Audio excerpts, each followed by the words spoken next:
does still have a bit of explosiveness. So let's see what he is going to be able to do here. Went for the mana route, and Effort is going to whiff on the knock-up attempt. Cuz is down here. Ooh, that clipped aiming. Why did he stand in that? The onus isn't on them to really force anything. Nice snare. Oh, the heal has to come out here from Effort as here comes Cuz. The flash comes in, but the immediate teleport from the top lane. And Olaf is here too, as Zoan gonna get a very nice ultimate. Down will go Teddy, and the flat ultimate is not gonna do anything as they're looking for Effort. There's the flash axe as Bono puts him in the death chamber. As aiming gonna get incredibly low, nearly dies to the cannon. Bono gets a triple kill, but here comes Closer, looking to clean it up as the Zoe does. He's gonna get 2. And, well, he misses that, but it doesn't matter as the more sparkles will pick up a triple for the debuting mid laner of T1. Yeah, and he picks up a flash as well. And Kuro now on the flip side just trying to shove in the minion wave. So what isn't being shown on the camera is that Zoe does lose a couple of waves, but Teddy's there to pick it up immediately off the rotation. So Closer really salvaging that bot lane state. And at the end of it, we're going to be dead even.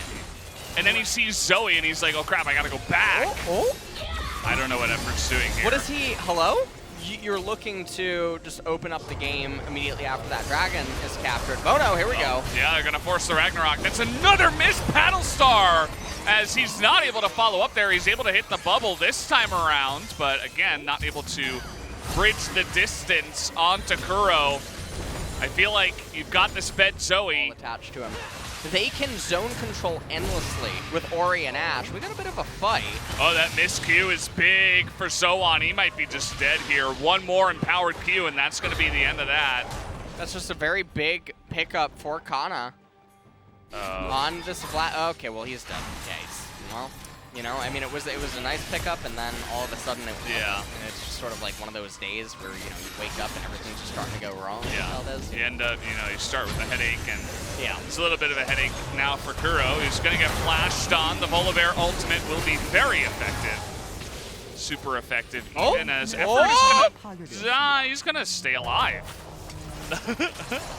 What happened to the turret? And you see, some of the Orianna E's, you really, in spots like this, wish that you just had Seraphs in order to give larger shields to your teammates, especially. They're going in. Yeah. They're not wasting any time as the Featherstorm is down, but Teddy desperately trying to kite it out, but he cannot. And finally, the rest of T1 is going to come in.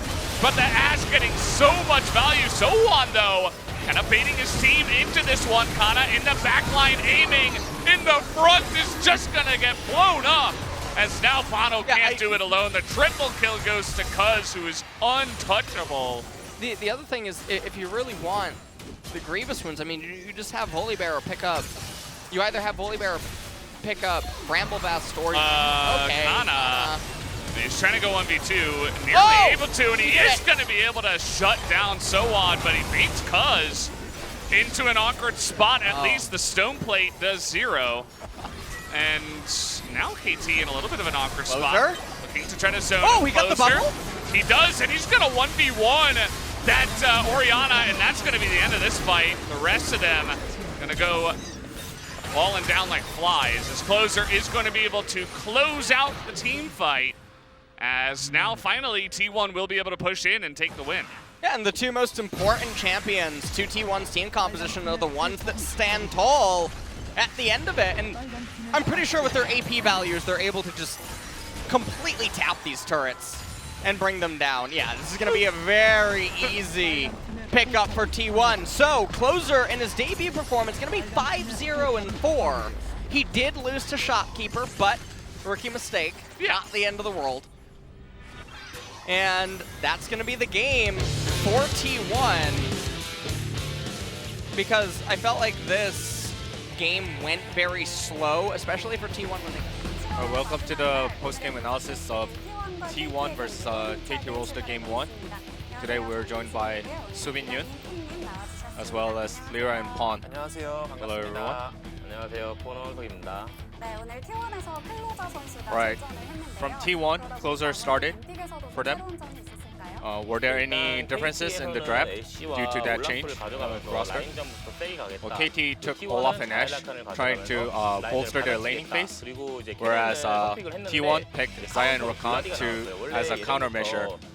And also against Kennen, Vlad was picked as a counter pick, and against Orthodox mages in the top lane, Vlad has been frequently used as a counter pick. And also KT picked champions that have a lot of early game control and champions that can control the tempo of the game, whereas T1 just tried to counter pick as much as possible and tried to drag the game out. And also, the game was won by T1 mostly because Vlad was able to sustain himself despite the efforts from KT to break him down. No. So in the bot lane, there was a big bloodbath incident. So Volio was on his way to gank the lane, and Rakan started that fight with his W, but KT was already aware of it. So KT's top and jungles were ready to join the fray.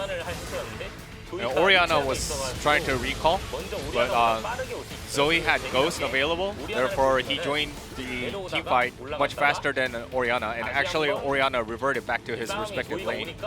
And as soon as joined the fray, Orianna was very indecisive, so he actually was hovering around the river and bewildered where to go.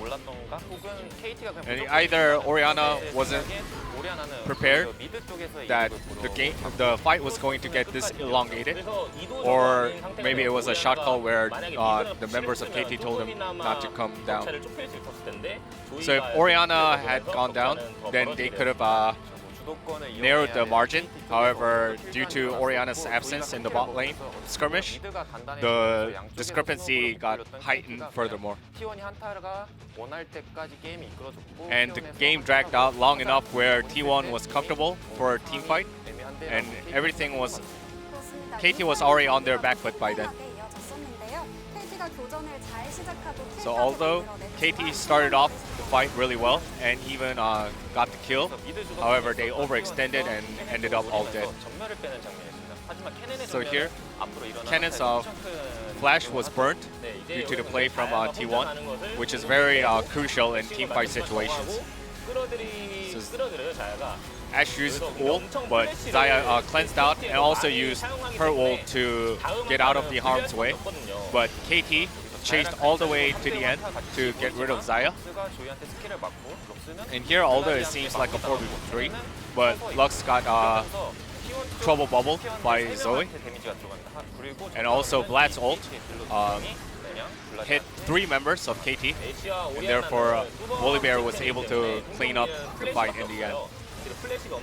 So Orianna's only escapability is her flash, but she burnt her flash, so therefore they had to be more meticulous in the following team fight because of the absence of Orianna's flash. So instead of regrouping and trying to be more meticulous in terms of their team fight, they just went in recklessly, and they also conceded more kills, and therefore they handed the game over to T1. Let's check the player of the game of this game 1. And it is Closer with his Zoe. In his debut match, he was able to acquire that 100 POG points. And he even ended the game deathless. He must have had a lot of pressure mounted on his shoulders because he's subbing in for Faker.